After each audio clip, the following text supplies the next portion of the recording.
Merci, Monsieur le Président.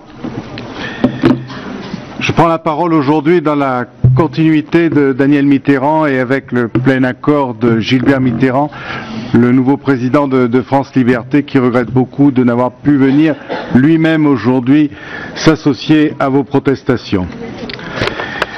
Depuis des années, et fidèle à son engagement pour la défense et la promotion des droits de l'homme, la Fondation France Liberté Daniel Mitterrand souhaite s'exprimer une fois encore sur son indignation quant au sort réservé en Irak aux réfugiés d'Ashraf et des Liberty et en Iran à leurs familles, proches et partisans. Les événements de ces derniers mois, que vous connaissez tous, ne peuvent que nous mobiliser dans l'indignation.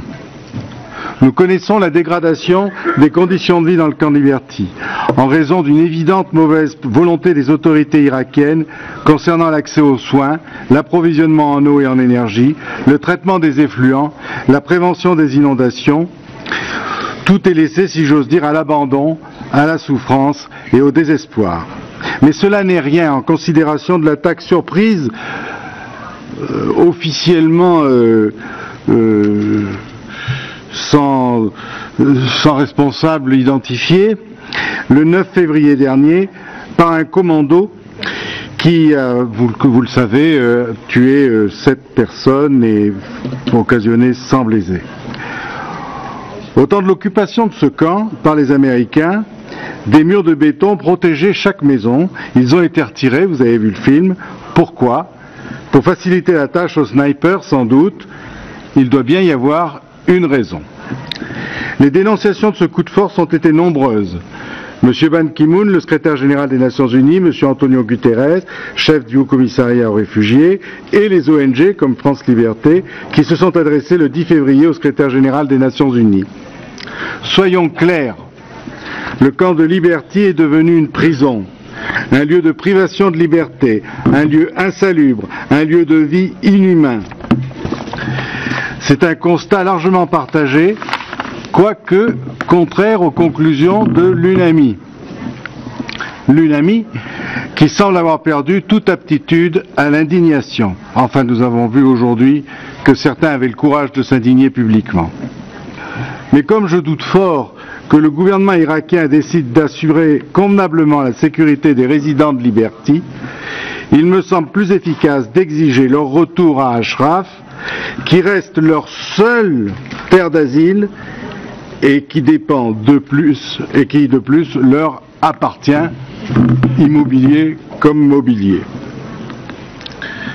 À Ashraf, ils seront toujours un peu réfugiés.